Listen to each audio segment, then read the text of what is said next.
예배드리는 게 자유롭지 않은 건 당연한 뿐더러 여러 활동이 어렵고 여러분도 중학생인데 학교 생활도 쉽지 않고 아무튼 그런데 여러분은 어떤가요? 저는 코로나 오고 나서 그 전에 생각 못했던 걸 생각하기도 하고 그런 기회가 좀 생기는 것 같은데 소소하게 아주 예를 들어서 저는 코로나 오고 나서 마스크 다 쓰잖아요. 지금도 마스크 쓰고 있는데 마스크를 쓰고 다니고 나서 제가 알게 된 게 사람들 눈이 그렇게 이쁜 줄 몰랐어요. 여러분 옆에 사람 눈 좀 보세요. 옆에 사람 안 이쁜가? 제가 마스크를 쓰고 이렇게 얼굴 보이는 게 눈이 주로 보이잖아요. 이제 마스크를 쓰니까. 근데 사람들 눈이 이렇게 반짝거리고 깊었나 하는 생각이 뒤늦게 들어서 우리가 그동안 이렇게 자세히 안 보고 가만히 들여다보지 못한 게 되게 많았구나 뭐 이런 생각도 하게 됩니다. 아무튼 이렇게 어려운 와중에 저희가 하나님 말씀에 좀 더 마음을 두자라는 의도로 이렇게 자리가 마련되었고 또 초대해 주셨는데 제가 여러분하고 나눌 얘기는 이제 하나님의 큰 그림이에요. 여러분 요새 빅피처 이런 걸 많이 하죠. 내가 결국은 큰 그림이 있었구나. 뭐 우리가 친구 관계에서 느끼고 어떤 사회 이슈나 이런 걸 봤을 때도 이게 큰 그림이었구나 뭐 이런 거 깨닫게 됩니다. 한번 넘겨주시겠어요? 여러분 이게 어디입니까? 네, 월트 디즈니죠. 로고가 저기에 그 대표격이죠. 로트 아이버라고 월트 디즈니 회장이 있어요. 그 사람이 한 말이 있는데요. 큰 그림이 엉망이라면 어차피 작은 것들은 중요하지 않다. 저 사람이 하는 말이에요. 저 말을 이제 오해할 필요는 없는 것 같아요. 그러니까 우리가 살면서 하는 일상적이고 소소하고 작은 것들이 중요하지 않다는 얘기가 아니고 우리가 많은 걸 공을 들이고 재미도 느끼고 의미도 부여하면서 사는데 그게 결국 이렇게 큰 그림이 엉망인 상태라면 이 작은 것들이 힘을 발휘하기 어렵다는 뜻이에요. 여러분 우리도 살면서 작지만 정성을 쏟는 게 많죠. 여러분 하다못해 우리가 친구 관계도 그렇고 매주 돌아오는 예배 시간도 그렇고 또 여러분이 하는 공부가 됐든 무슨 활동이 됐든 여러분이 또 에너지를 쏟는 일들이 있잖아요. 그죠? 취미생활이 됐든 앞으로 내가 이루고 싶은 꿈이 있든 그걸 위해서 우리가 매일매일 뭔가를 하는데 그건 중요한데 이게 큰 그림이 없으면 혹은 큰 그림을 잘못 그리면 그 작은 것들이 내가 원하던 바대로 가지 못할 가능성이 많다 라는 얘기를 이제 이 사람이 한 거예요. 저는 이거 굉장히 통찰력 있는 얘기라고 봅니다. 이분이 기업인 입장에서 이런 말을 했겠지만 저는 저걸 좀 가져와서 저 원리를 하나님 나라 원리로 좀 우리가 생각해 볼 필요가 있지 않나 라고 여러분께 좀 말씀을 드리고 싶은데 여러분 우리가 기도도 하고 성경도 읽고 예배도 드리고 또 때로는 신앙 훈련을 받기도 하고 행사를 하기도 하고 여러분 우리가 하는 그 모든 것들이 이왕이면 하나님의 큰 그림에 같이 어우러져야 돼요. 네. 그래야 그게 우리에게 힘이 되고 또 작용이 된다라는 말씀을 좀 드리고 싶습니다. 자, 그럼 이 큰 그림이 뭐냐? 큰 그림이 뭐냐를 한번 보여드릴게요. 뭐라고 적혀있죠? 네, 여러분 하나님께 큰 그림이 있거든요. 하나님의 빅피처가 있어요. 그 빅피처가 뭐냐? 하나님 나라예요. 하나님 나라. 이게 좀 중요한데 자, 그럼 이 이야기를 좀 오늘 한번 풀어가 보도록 하겠습니다. 할 수 있는 데까지 한번 가보도록 하겠습니다. 진짜 너무 필요한 말이었어요. 이 정해진 시간에 내가 이거 어떻게 다 할까 이렇게 생각을 하고 있는데 아무튼 한번 하는 데까지 네, 한번 보시면 네, 넘겨주실까요? 화면이 나왔어요. 네. 원래 기계는 결정적인 순간 대신을 하는데 여러분 그럼 화면 나올 때까지 전 세계에서 가장 유명한 책이 하나 있습니다. 이게 뭐죠? 성경이죠. 그러면 동시에 전 세계에서 사람들이 가장 모르는 책이 하나 있습니다. 뭘까요? 어떻게 잘 알아요? 여러분 가장 유명하면서도 가장 사람들이 모르는 책이 성경입니다. 이 얘기는 뭐냐면 우리의 좀 생활 용어로 바꿔 얘기하자면 집에 성경을 사서 소장하는 사람은 굉장히 많아요. 그런데 그걸 꺼내서 읽는 사람은 드물어요. 그리고 읽는 사람은 또 더 있어요. 그런데 읽고 있는 게 무슨 뜻인지 이해하는 사람은 또 드물어요. 그렇게 보면 성경이라는 책이 참 역설적이죠. 제일 유명하면서 제일 이해가 적은 책. 그리고 이제 와 있는데, 여러분 그 한국교회 초기 있잖아요. 우리가 지금 한국교회라는 공동체 안에 있는데, 이 한국교회 초기에 선교사들이 와서 복음을 전해서 이제 막 교회가 탄생하고 그리스도인들이 막 생겨날 그 무렵에 제가 그 논문을 하나 쓰느라고 자료를 막 찾아봤는데, 그때 당시에는 성경을 읽는 그리스도인들이 되게 드물었대요. 오늘날에 비하면. 왜 그럴까요? 이걸 맞추는 사람에게는 제가 그냥 나가게 해드리겠습니다. 안 맞추네. 왜 적었느냐? 문맹률이 높았어요. 글을 읽을 줄 아는 사람들이 적었어요. 그러니까 성경을 읽고 싶어도 못 읽었어요, 그 당시. 그러니까 성경을 읽고 풀어주는 사람을 통해서만 성경을 접할 수 있는 거예요. 스스로 읽고 스스로 이해하기는 어려워요. 글을 모르니까. 여러분 오늘날은 어떻습니까? 여기 계신 분 중에 글 모르는 분 모를 수도 있지만 거의 없죠. 예, 우리 글 모르는 사람 거의 없어요. 그러면 오늘날 우리는 성경을 그때 당시에 우리 신앙의 선조들보다 잘 알까요? 우리가 글은 읽을 수 있는데 성경을 이해하는 능력은 아직 많이 준비돼야 돼요. 사람마다 다르긴 하지만 공동체마다 다르기도 하고, 또 여러분은 지금 막 그걸 이제 배워가는 과정이니까 여러분 이런 걸 뭐라고 하냐면 성경 문맹률이라고 해요. 글을 모르는 문맹률은 해결됐죠 이제. 그런데 성경을 이해해야 하는 문제에 있어서 아직도 문맹률이 높다. 여러분 그렇게 본다면 우리가 성경을 좀 잘 이해할 수 있으면 좋겠어요. 그리고 여러분 이 성경을 이해할 때 하나님의 큰 그림이 보여요. 네, 그 큰 그림 안에서 살아갈 수 있어요. 그래서 그걸 여러분하고 얘기할 텐데, 자 넘겨주십시오. 네, 성경책 위에 먼지가 쌓여있고 먼지에 뭐라고 적혀있죠? 뭐라고 적혀있어요? 네, 나를 좀 읽어줘. 제발, 제발이라고 하면 없지만 네, 나를 좀 제발 읽어달라. 이런 그렇게 적혀있습니다. 자 넘길게요.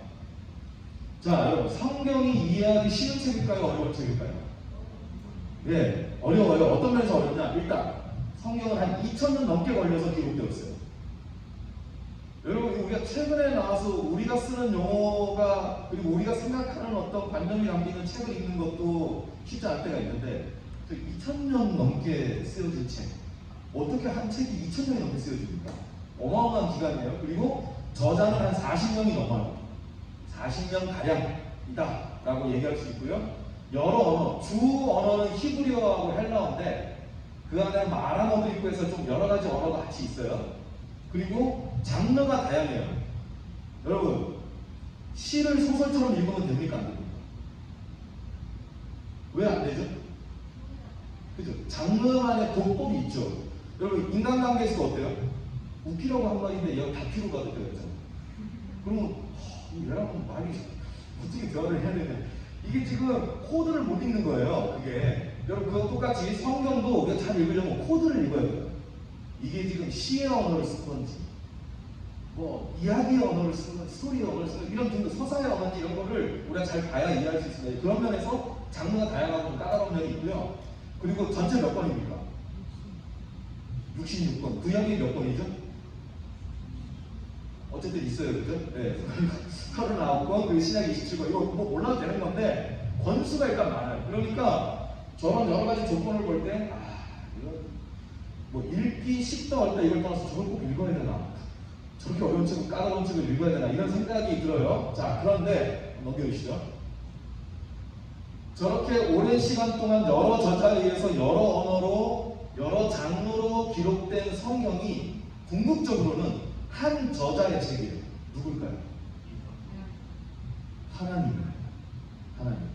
여러분, 예수님은 사람이시면서 하나님이셨죠.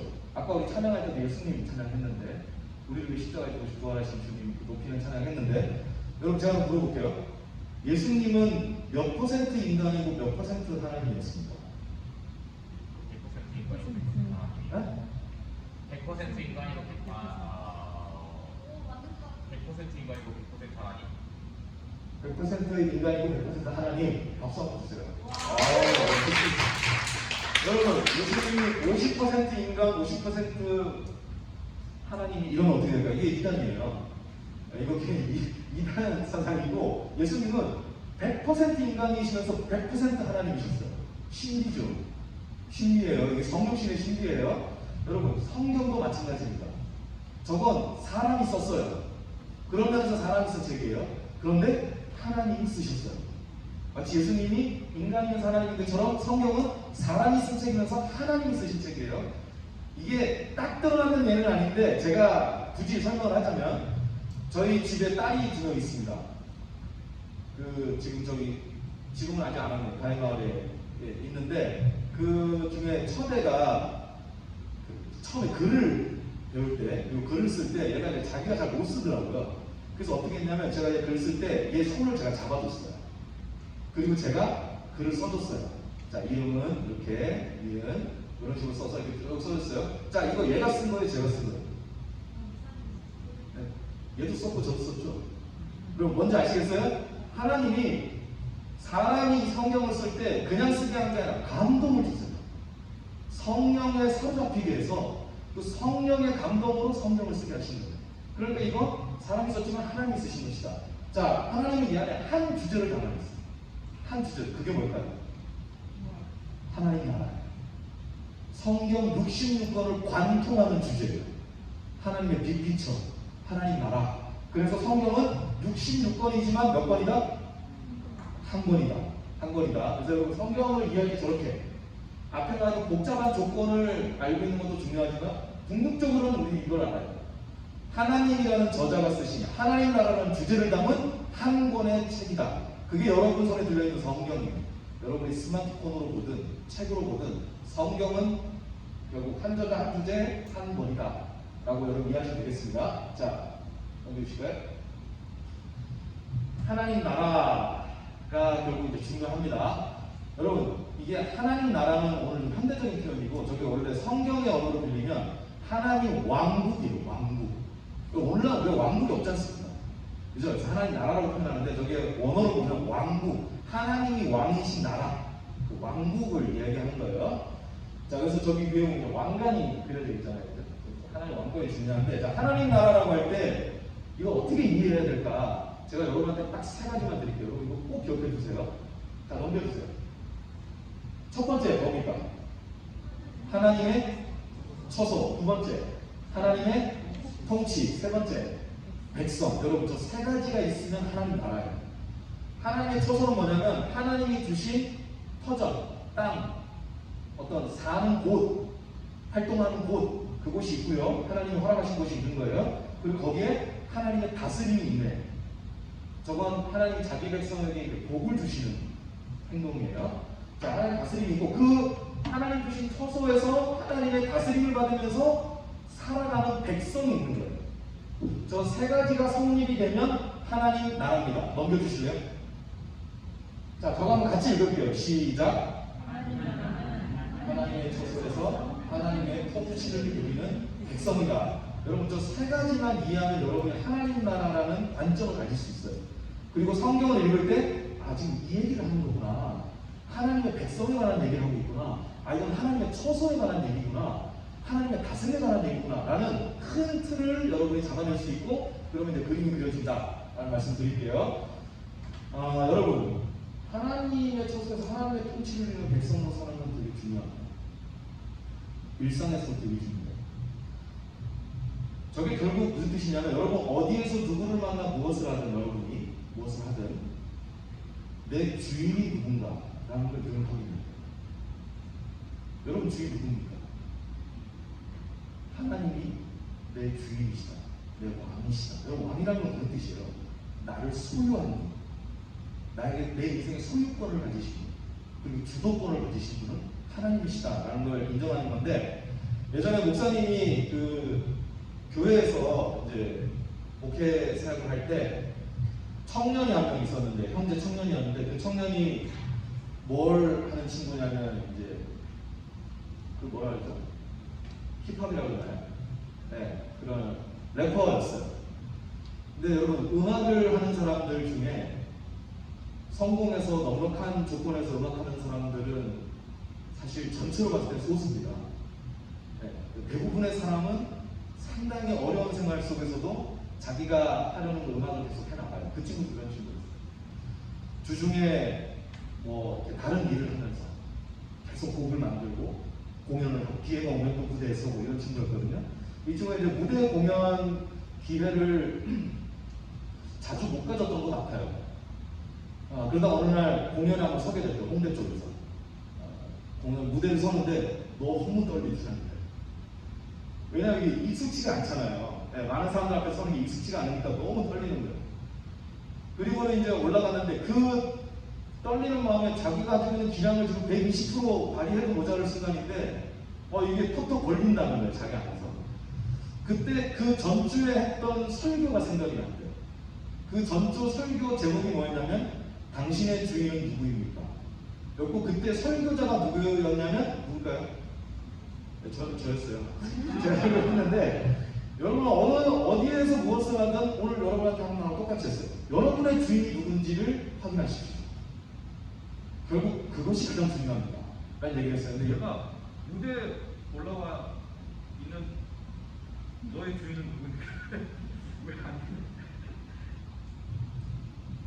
예. 저 어디까지 얘기했죠? 너의 주인 누구고. 그 멘트가 생각이 나면서 얘가 속으로 물었다는 것이었어요. 이 시간 나의 주인은 누군가? 하나님, 당신이 주인이십니다. 당신이 저에게 음악을 하고 싶은 마음을 주셨고 재능을 주셨고 제가 이전까지 나름 연습했습니다. 오늘 이 시간에 통치해 주십시오. 기도를 하는데 말로 설명할 수 없는 평안이 확 몰려오더라고요. 그리고는 그 무대에서 이제 멋지게 그날 공연을 해냈어요. 여러분 뭔지 아시겠어요? 하나님의 처소에서 하나님의 통치를 누리는 백성. 저 처소가 여러분의 교실이든 가정이든 마을이든 뭐 어디 활동하는 여러분이 다니는 길이든 여러분 거기에 하나님의 주인 되심을 인정하고 그분의 통치를 받고 그걸 인정하면서 살아갈 때 여러분 하나님을 경험합니다. 네, 하나님의 역사를 경험합니다. 여러분 이거 믿음을 가지시라고 제가 이 얘기 드리는 거예요. 단순히 정보를 드리는 게 아니라. 자, 넘어갈까요? 결국 저 하나님 나라에 눈 뜨면 성경의 큰 그림이 보이고요. 또 여러분 삶에 하나님 나라라는 큰 그림이 보이고 그 안에서 살아갈 수 있게 됩니다. 그래서 여러분 하나님 나라에 오늘 좀 많이 여러분 눈이 떠지면 좋겠다는 생각이 들어요. 자, 넘겨보겠습니다. 여러분 구약성경, 신약성경도 저 하나님 나라 이야기예요. 네. 하나님 나라의 패턴이 먼저 나와요. 창세기를 중심으로. 저게 그리고 제일 중요합니다. 그래서 오늘도 아마 저 얘기를 주로 하게 될 거예요. 그리고 나서 저 하나님 나라가 에덴 동산의 타락으로 무너져요. 그리고 그 무너짐이 모든 사람으로 확장되어요. 더 심화돼요. 그리고 하나님은 그 무너진 나라를 다시 세우기 위해서 약속을 하시고요. 또 부분적으로 이루어내세요. 그런데도 불구하고 여전히 이게 다 이루어지지 않아요. 그래서 예언을 해주세요. 그리고 나중에 예수님을 통해서 하나님 나라가 드디어 와요. 그리고 그 나라가 많은 사람들에게 퍼져나가요. 그리고 마지막에 완성되려고 오고 있어요. 이미 시작됐고 오고 있어요. 여러분 이게 성경 66권의 전체 스토리예요. 그래서 하나님 나라를 알면 성경을 알게 된다는 게 농담이 아닌 거고 여러분이 실제 저 관점을 가진다면 여러분 성경의 사람, 말씀의 사람이 될 수 있다 라고 말씀드리겠습니다. 자, 그러면 이제 하나님 나라 패턴으로 한번 들어가 볼게요. 자, 하나님 나라의 패턴. 자, 그 다음 한번 보실까요? 여러분 저기서 본 영화에 하나라도 있는 사람 손 한번 들어줄래요? 저기가 하나라도 봤다. 손 한번 들어줄래요? 오, 의외로 많지 않네. 네, 좋습니다. 감사합니다. 여러분 마블이랑 DC가 있잖아요. 네, 여러분 어느 쪽도 좋아합니까? 마블 쪽도 좋아합니까? 역시 마블이 어디 가든 이게 있지만 사실 저도 마블도 좋아해요. 그런데 여러분 마블이든 뭐 DC든 그쪽에 나오는 이제 캐릭터들 있잖아요. 그 캐릭터들 시리즈인데 여기 일단 배트맨은 그 시리즈 중에 배트맨 비긴스고요. 슈퍼맨은 이제 맨 오브 스틸이라는 편이고 그리고 이거는 블랙 위도우 그 어벤져스에서 그 블랙 위도우 얘기거든요. 여러분 저 세 편의 공통점이 뭘까요? 지금 제가 아까 보여준 저 세 편의 공통점. 예? 다시? 제가 못 들었어요. 미안해요. 초인적 능력. 네, 저 인물들의 공통점이죠. 맞아요. 그러면 제가 보여드린 지금 저 세 편의 공통점이 뭘까요? 네? 예, 맞아요. 한 명은 초점을 했어요. 뭐에 초점을 맞췄어요?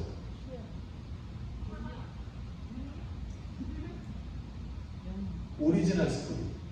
배트맨이 왜 배트맨이 됐는지, 슈퍼맨이 어떻게 하다 슈퍼맨이 됐는지, 저 블랙 위도우는 어떻게 하다가 그 어벤져스의 블랙 위도우가 됐는지 라는 원 스토리를 다룬 저 편들이에요. 제가 왜 이 말씀 드릴까요? 여러분, 창세기가 뭐냐면 원래 스토리, 오리지널 스토리. 도대체 세상은 어떻게 생겨났는지, 그때 세상은 어떤 모습이었는지, 하나님은 뭘 기대하시고 무엇을 주셨는지, 그런데 무슨 일이 일어났길래 이렇게 망가진 건지, 그 망가졌다고 하는데도 왜 이 세상은 여전히 아름다운 것이 있고 선한 것이 있고 이 속에서 하나님이 일하시는지, 이걸 설명해주는 오리지널 스토리가 창세기예요. 아까 배트맨 비긴스처럼, 맨 오브 스틸 슈퍼맨 이야기처럼, 블랙 위도우 이야기처럼 원래 스토리다, 원창조 이야기다라고 보시면 됩니다. 자, 그럼 창세기를 보실 때 이렇게 이해하시면 좋을 것 같아요. 창세기를 보면 삼위 하나님이 성부, 성자, 성령, 성자 하나님은 사실 구약에서는 좀 가려져 있었죠. 신비에 쌓여 있었고, 그렇지만 우리가 예수님을 통해서 모든 계시를 알게 된 사람이니까 성부, 성자, 성령 하나님이 같이 만드신 거예요. 공동작품. 여러분, 이 세상은 공동작품이에요. 그런데 그 저작권은 하나님께 있어요. 여러분, 우리가 뭘 하나 디자인하면 그 디자인의 소유권이 누구에게 있습니까? 디자이너에게 있잖아요. 그리고 어떤 사람이 책을 내면 그 책에 대한 저작권은 작가에게 있잖아요. 그죠? 그리고 누군가가 노래를 만들고 음원을 내면 그 음원에 대한 소유권은 그 만든 사람에게 있는 거잖아요. 그죠? 그것처럼 이 세상을 하나님이 만드셨다는 건 이 세상에 대한 저작권, 소유권은 하나님께 있다는 것이에요. 지금 그걸 우리에게 얘기해드리고 있습니다. 근데 그걸 하나님은 공동작품으로 이루어내셨다. 여러분들 저거 되게 중요해요. 공동작품이요. 하나님이 공동으로 이 세상을 만드신 것처럼 우리도 공동작품으로 만들어져 가길 원하세요. 그 단적인 예가 뭐냐면, 여러분 다시 한번 옆에 있는 사람 얼굴 한번 보실래요? 그리고 앞뒤에 있는 사람, 째르고 그래요. 앞뒤에 있는 사람 얼굴 한번 보시고, 여러분 지금 그 사람하고 나하고 그 사람들의 신앙은 공동작품이에요. 공동작품. 지금 그 사람의 신앙에 나의 영향이 있어요. 그리고 나의 신앙에 그 사람의 영향이 있다고. 그리고 지금 자기 선생님 얼굴 한번 보세요. 자기 선생님, 되게 쑥스러워요. 자기 선생님 얼굴 한번. 여러분, 그 선생님하고도 지금 신앙을 같이 만들어가는 거예요. 하나님이 이 세상을 삼위 하나님이 함께 만들어내셨듯이 우리의 신앙도 공동작품으로 만들어내길 원하세요. 이게 하나님이 이 세상에 주신 원리예요, 원리. 그래서 우리가 그런 공동작품의 모습을 이제 봐야 됩니다. 자, 하나님이 창세기에 했던 창조는 뭐냐? 한 번만 따라해 볼래요? 무에서 유를 창조했다. 말이 딱딱한데 없음에서 있음으로 갔다, 이렇게 볼 수 있어요. 여러분, 성경에는 두 가지 창조가 나옵니다. 이거 잘 기억해 두시면 좋아요. 첫 번째 창조는 지금 우리가 얘기하는 창세기에 나오는 창조예요. 없던 곳에서 만드신 거예요. 무에서 유를 만드신 거예요. 이 세상 원래 없었어요. 근데 하나님 이걸 만들어내신, 이게 첫 번째 창조고, 두 번째 창조는 예수님이 이루어내신 창조예요. 그건 무에서 유를 만든 창조가 아니라 하나님이 무에서 유를 만드는 이 세상이 죄 때문에 훼손됐거든요. 부셔지고 망가졌어요. 그걸 완전히 회복시키고 치유하는 창조, 새 창조예요. 여러분이 두 가지 창조를 보셔야 돼요. 창세기에 나오는 창조가 있고 예수님이 만드신 창조가 있다. 하나는 무에서 유를 만드는 창조고, 두 번째 창조는 망가진 걸 바로잡는, 치유하는, 아픈 걸 치유하는 그런 창조다라고 여러분이 생각하시면 되겠습니다. 자, 결국 하나님이 이 세상을 창조하셨을 때 하셨던 그 매일매일의 소감은 뭐냐면 좋다, 좋다, 좋다, 좋다, 정말 좋다. 이게 하나님의 소감이었어요. 하나님이 뭘 만들고 나서 그 만드신 세상을 딱 볼 때 너무 만족스러운 거예요. 너무너무 만족스러운 거예요. 여기서 우리 중요한 신앙의 교훈이 하나 있는데, 그게 뭐냐면 하나님이 만드신 이 물질 세계 있잖아요. 물질 세계를 하나님이 기뻐하셨다는 뜻이에요. 좋다. 너무 좋다. 하늘 만드시고 땅 만드시고 땅에 있는 것 만드시고 하늘에 들어갈 것들 만드시고 바다 만드시고 우리가 이 세상 만물 모든 걸 만드시고 너무 좋다라고 얘기했어요. 여러분 이게 무슨 뜻이냐면 신앙생활 할 때 뭐가 영적인지를 잘 이해해야 돼요. 제가 하나 물어볼게요. 물어봐도 돼요? 괜찮아? 끝이지 않아? 네. 기도하는 게 영적일까? 커피 마시는 게 영적일까? 기도하는 게 영적이에요? 네, 좋아. 하나 물어볼게. 예배 드리는 게 영적일까? 식사하는 게 영적일까? 예배 드리는 거? 여러분, 예배 드리고 기도하는 거 영적인 거 맞죠? 맞아요? 그럼 커피 마시고 식사하는 거? 여러분 다 영적인 겁니다. 하나님 만드신 거예요. 하나님 만든 세상에서 만들어진 거죠. 여러분, 죄 짓는 것 빼고 다 영적이에요. 이해되세요? 하나님 세상을 보고 좋다. 너무 좋다는 건 그 안에 있는 것, 그 안에 있는 활동, 거기에 있는 의미, 느낌, 여러분 다 좋다는 뜻이에요. 그래서 여러분 신앙생활 할 때 영적인 것과 아닌 것을 구분해 놓고 뭐 이렇게 막 영혼은 고차원적인 거고 우리의 몸은 막 저차원적인 거 이거 다 써먹어요. 이런 거는 신앙의 관점이 아니에요. 기독교가 아니에요. 그 이교적인 생각이에요. 기독교는 우리의 몸으로 사는 활동, 생활, 우리가 사는 이 물질 세계 이걸 다 하나님이 만드신 아름답고 선한 걸로 봅니다. 이게 기독교 신앙이에요. 이해되세요? 그래서 우리는 기도와 커피 마시는 걸 똑같이 영적인 걸로 봐요. 그러니까 기도하는 건 영적인 게 맞아요. 네, 그건 맞는 거예요. 예배하고 식사하는 걸 똑같이 영적인 걸로 봐요. 이해되시죠? 하나님이 주신 걸로 인정할 때 이 모든 게 하나님이 주신 아름다운 것들이다. 우리 삶에 유익한 것들이라는 걸 인정하기 그게 다 영적인 게 되는 거예요. 그래서 여러분 그걸 좀 기억을 해주시면 좋겠고요. 자, 넘어가겠습니다. 하나님이 이렇게 하루하루 창조를 하시는데 6번째 날 대단한 걸 하나 창조하세요. 그게 뭘까요? 사람에서 여러분과 저, 여러분과 저를 이런 사람을 하나님께서 창조를 하십니다. 하나님이 다른 피조물하고 만들 때랑 사람을 만들 때랑 뭔가 좀 다른 걸 하나 하셨어요. 그게 뭐냐면 세상 어떤 걸 만들 때도 하나님이 한 번도 쓰지 않으셨던 표현을 사람에게만 썼어요. 그게 뭘까요? 하나님의 형상. 하나님의 형상. 우리가 우리의 형상을 따라 사람을 만들자 라고 얘기했어요. 여러분, 세상에 있는 어떤 피조물도 하나님의 형상을 받지 않았습니다. 근데 오로지 저와 여러분만 받았어요. 저와 여러분만 받습니다. 여러분, 하나님의 형상이라는 게 무슨 뜻일까요? 말이 어렵잖아요. 하나님의 형상.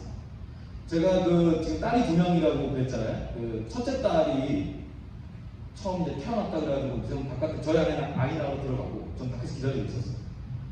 누구누구 보호자님 지금 애기 나왔을 때 들어오세요. 이제 딱 들어왔어요.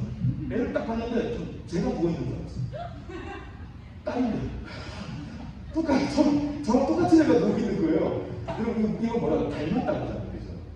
여러분 하나님의 형상이라는 건 뭐냐면 하나님을 닮았다는 뜻이에요. 하나님을 빼다 박은 거예요. 사람만이 유일하게 그렇게 지어졌어요. 사람만이 유일하게. 여러분하고 저는 하나님을 닮은 존재예요. 하나님을 닮았다라는 걸 우리가 어떻게 이해할 수 있을까요?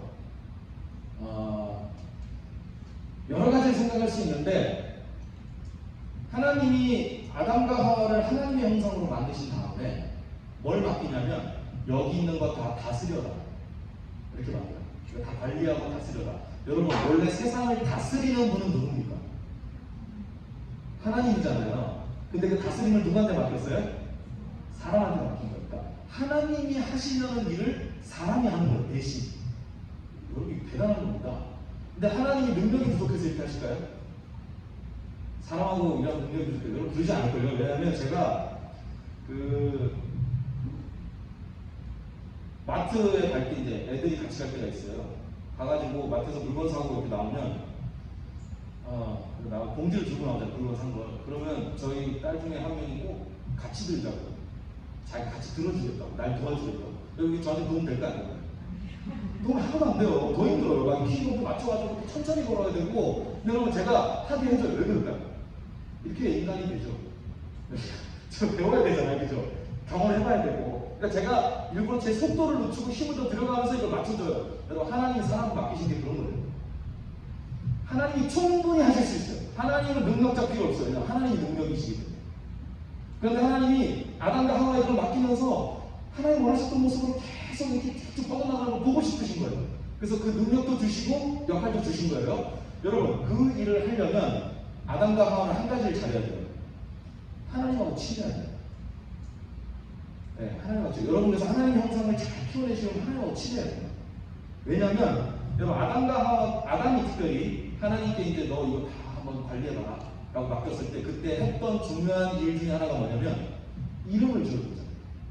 여러분 네이밍을 한다는 건 내 앞에 있는 얘가 그게 뭐 개든 고양이든 사자든 뭐든 얘가 왜 창조되었고 어떤 모습으로 살아갈 거고 이 안에서 어떤 역할을 할 것인지 다 이해할 때 할 수 있는 거예요.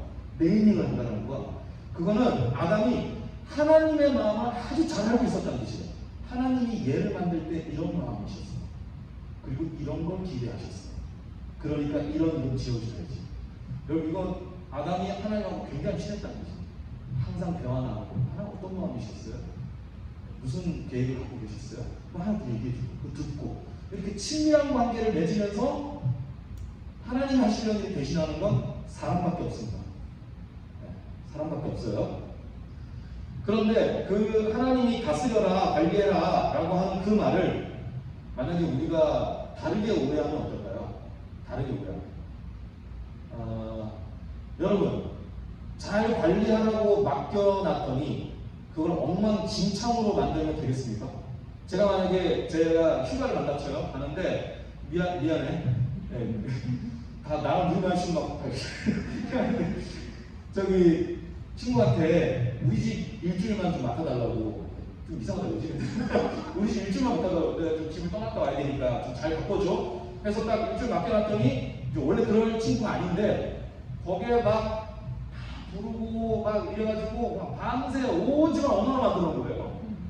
그리고 막 그 거실에서 막 골프 치고 이러면서 TV 다 깨져 있고, 예, 막 엉망진짜 난리가 났어요. 그리고 제가 집에 딱 왔어요. 왔더니 막 저한테 주신 자유만큼 제가 마음껏 놀았어요. 그리고 제가 마음이 어떻겠습니까? 나가 이렇게 얘기하겠죠.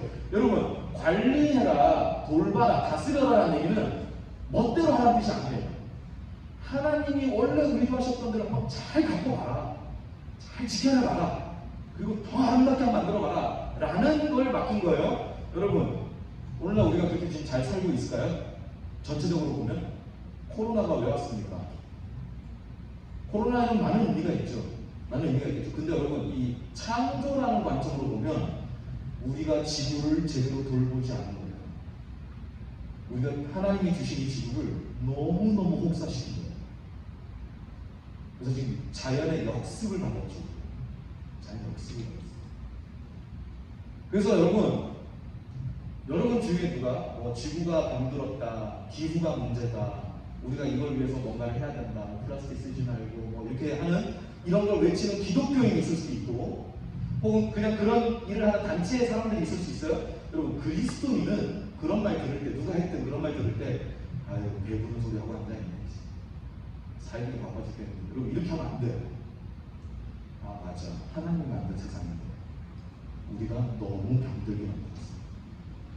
여러분 얼마 전에 브라질에서 폭설이 내렸대요. 원래 눈이 오는 시즌이 아닌데 폭설이 내렸대요. 그 브라질에 폭설이 내리니까 어떤 문제가 생길까요? 여러분 커피 좋아해요?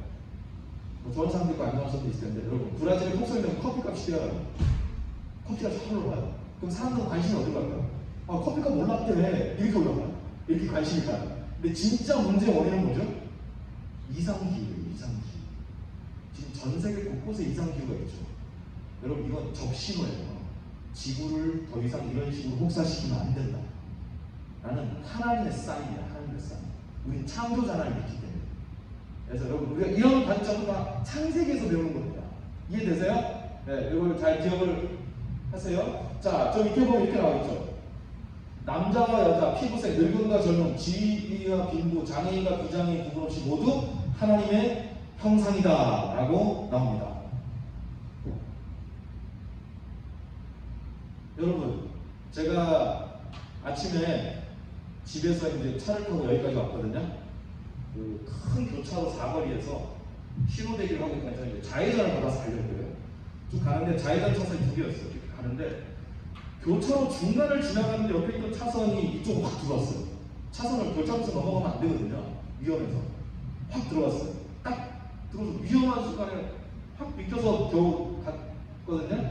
그리고 갈 때 그 뛰어오는 사람을 향해서 제가 뭐라고 그랬을까요? 나를 너무 잘하는데 이런 씨 대본에 말이 이렇게 나오려고 하다가 여러분 그때 그런 순간에 기억해야 되는 게 뭔지 아세요? 저 인간도 하나님의 형상이다. 여러분 바로 이런 거예요. 여러분한테 되게 안 맞고 짜증나고 여러분 그런 사람조차도 하나님의 형상입니다. 타락했지만 여전히 하나님의 형상은 보존되어 있어요.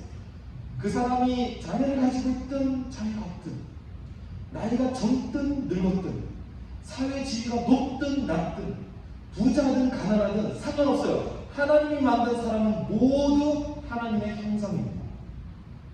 우리가 이걸 기억해야 돼요. 그래서 사람이 소중한 이유는 여기에 있어요. 여러분 사람을 소중히 여겨야 되는 이유가 도대체 어디 있습니까? 인권? 여러분 하나님의 형상이기 때문에 인권이 있는 거예요. 여러분 그런 거 없이 뭐 우리는 뭐 서로를 뭐 사람이 이렇게 대화하는데 여러분 그건 계약이에요. 계약. 사회 계약. 근데 여러분 그 계약이 무너지는 순간에 오면 어떻게 돼요? 난장판 되잖아요. 미얀마가 있거든요. 사회가 무질서로 돌입하니까 쑥대가 싫어요. 여러분 그건 계약이 무너지면 아무 효력이 없어요. 하지만 우리는 그런 계약이 있든 없든 항상 기억하는 거예요. 하나님이 만드신 사람은 하나님의 형상입니다. 그래서 여러분 일단 자기 자신을 존귀하게 여길 줄 알아요. 여러분이 뭘 잘하고 못하고 항상 여러분 무조건 소중해요. 왜 소중해요? 제가 아무 떠는 게 아니라 여러분은 하나님의 형상이기 때문에 여러분 자기 자신을 잘 돌볼 줄 알아야 돼요. 그래서 잘 지킬 줄 알아요. 그리고 동시에 옆 사람도 잘 존중하고 귀히 여길 줄 알아요. 최소한이 있어야 돼요. 어쨌든 제가 하나님 형상. 그걸 볼 수 있는 눈을 가진 사람과 없는 사람은 차이가 클 수밖에 없습니다. 하나님 형상이라는 게 그런 거예요. 여러분 그 예전에 그런 말 들어봤죠? 길에서 엄마랑 아이 하나가 있는데 교차로 저 건널목에 서 있는데 어떤 어르신 한 분이 그 거리를 이렇게 정리하는 환경미화원으로 힘들게 일을 하고 계셨어요. 그걸 보면서 엄마가 아들한테 그랬대잖아요. 너도 공부 열심히 안 하면 저런 일 한다. 근데 저쪽에 있는 엄마랑 애가 또 하나 있었대잖아요. 있었대요. 그 엄마가 아이한테 이 엄마는 다르게 얘기했대요. 넌 나중에 공부 열심히 해서 저런 사람도 대우받으면서 인정받으면서 존경받으면서 사는 세상을 만들어라. 여러분 둘 중에 뭐가 하나님의 형상을 보는 관점입니까? 두 번째겠죠? 당연히 두 번째. 여러분 이건 되게 중요한 문제예요. 네, 되게 중요한 문제예요. 여러분 자신의 소중함과 다른 사람의 소중함을 알 수 있는 여기서 나온다 라는 거 기억해 주세요. 자 넘어가겠습니다. 자 이렇게 보면 창조의 절정이 인간인 것 같은데 여러분 그렇지 않아요. 인간은 몇 번째 날 만들어졌게요? 6번째 날. 근데 창조는 언제 완성됐죠? 7째 날. 여러분 절정 클라이막스는 7째 날. 7째 날 뭘 만드셨느냐? 따라해보세요. 안식.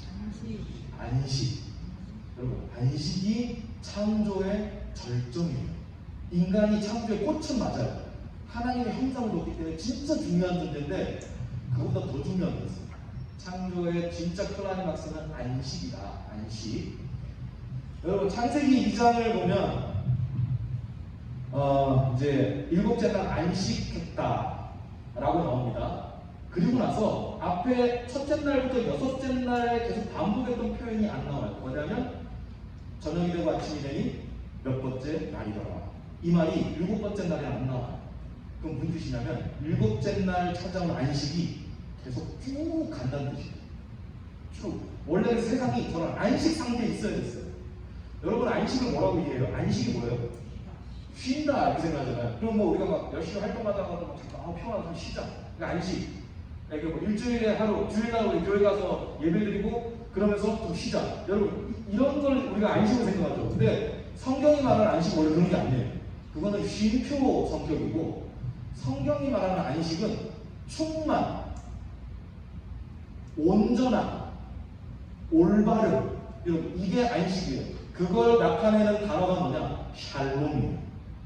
여러분 교회에서 샬롬이란 말 들어봤죠? 샬롬. 제가 오늘 주일학교 초등부 애들한테 가서 강의하다가 샬롬의 뜻이 뭐야? 물어보니까 애들이 안녕하세요 이러더라고요. 왜냐면 만나서 샬롬 이러니까 이게 안녕하세요 이 뜻이구나. 여러분 그게 아니에요. 샬롬 만나서 샬롬 하는 이유는 뭐냐면 하나님의 충만이 온전함이 당신에게 있기를. 비는 축복의 표현이에요. 샬롬 이라고 말하는 거예요. 그리고 그게 지금 오고 있습니다. 우리 그걸 기다린다 라는 뜻으로 이제 샬롬이라고 하는 거예요. 그래서 여러분 샬롬은 평강, 평안, 평화 여러 단어로 표현되는데 그 뜻은 충만이에요. 충만. 하나님이 주시고자 하는 모든 것이 꽉 찬 데서 부족하면 결핍이 없어요. 온전하고 그것이 이제 안식이다라고 이제 보시면 되겠습니다. 여러분 그 안식이 딱 주어지면서 어떤 일이 벌어지냐면 모든 관계에 온전함이 돼요. 일단 첫 번째 하나님하고 사람 사이의 관계가 너무 온전해요. 창세기를 보면 아담과 하와가 하나님하고 지내는 그 관계 보세요. 아까 그랬잖아요. 네이밍하고 있는 거예요. 그게 하나님이랑 엄청 친한 거예요. 24시간 막힘없이 소통하고 있는 거예요. 그 일을 이루고 있었고 또 아담과 하와가 서로 어떻게 여겼습니까? 서로가 서로를 너무 귀하게 여겼어요. 난 네가 필요해. 이쪽도 나도 네가 필요해. 우리 같이 더불어 잘 살자. 서로를 이해하고 존중하는 관계로 살았어요. 그리고 또한 아담과 다른 피조 세계가 관계가 좋았어요.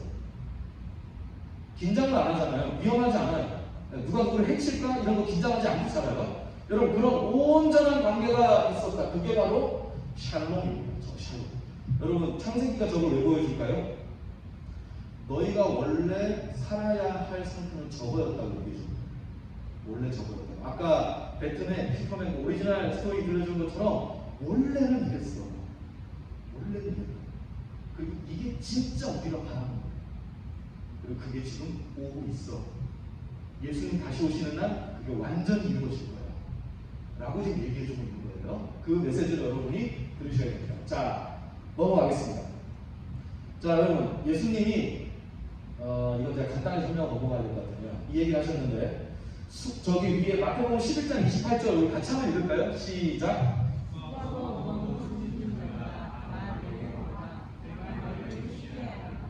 예, 여러분 저 말은 내가 너희를 쉬게 하리라. 저거 영어로 보면 I will give you rest 있잖아요. 저 rest가 그 안식이라 안식. 예수님이 오셔가지고 사람들한테 힘들지, 마음이 늘 무겁지, 나한테 내가 너한테 안식을 줄게. 이건 뭐냐면 창세기에 있었던 그 안식을 회복시켜 주겠다는 뜻이에요.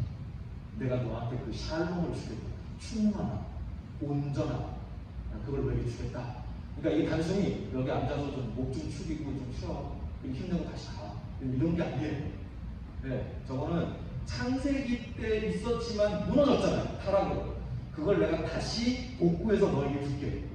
네, 라고 하는 뜻입니다. 그리고 히브리서 4장 9절에서 10절 말씀 보면 같이 읽을게요. 시작.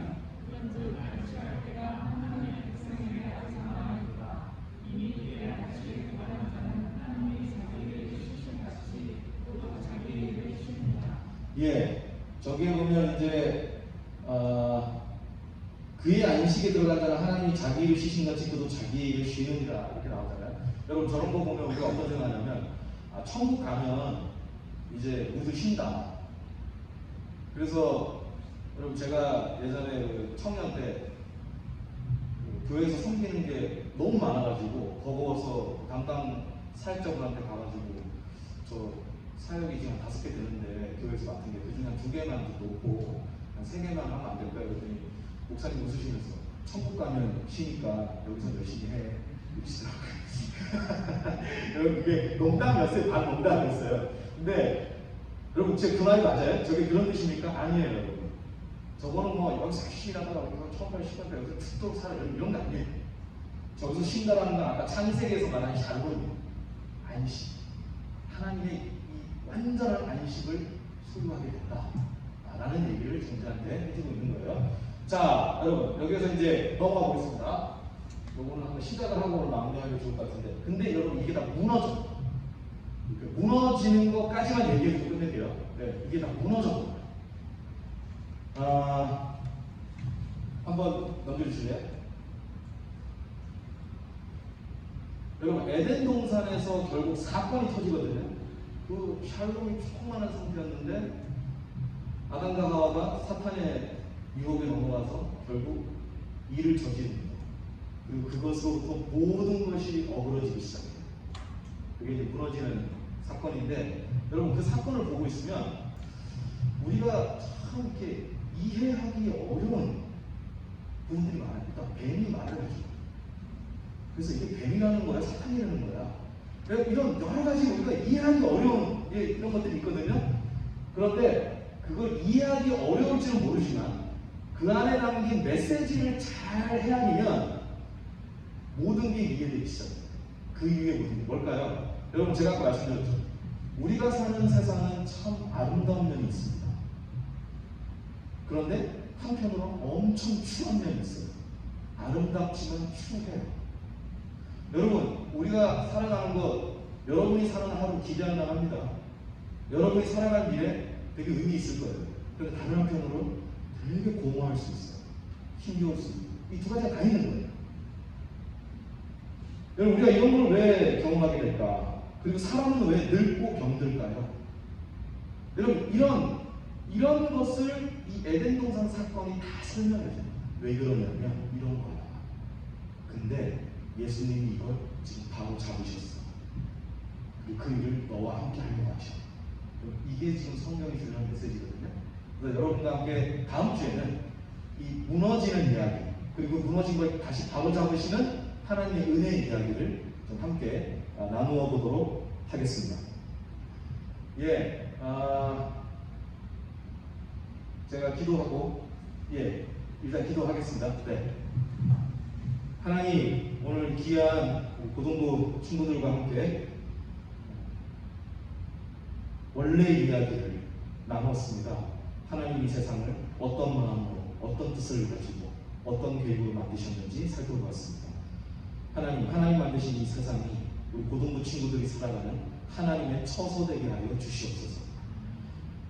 각자의 모습으로 살아갈 텐데 하나님, 자기 안에 있는 하나님의 형상을 기억하게 하여 주옵소서. 자기 자신을 더욱 아끼고 돌볼 수 있는 그런 존귀한 사람들 되게 하여 주옵소서. 더불어서 다른 사람도 아끼고 돌볼 수 있는 그런 귀한 주의 자녀 되게 하여 주옵소서. 우리 고등부 친구들이 어디에서 어떤 모습으로 살아가든 하나님의 다스림과 복 속에서 자신이 받은, 하나님께 받은 재능과 기회와 또 꿈을 마음껏 펼쳐갈 수 있기를 원합니다. 그 창세기에 주셨던 복이 여기 있는 고등부 친구 한 명 한 명 인생에 임하게 하여 주옵소서. 예수님의 이름으로 기도합니다. 네.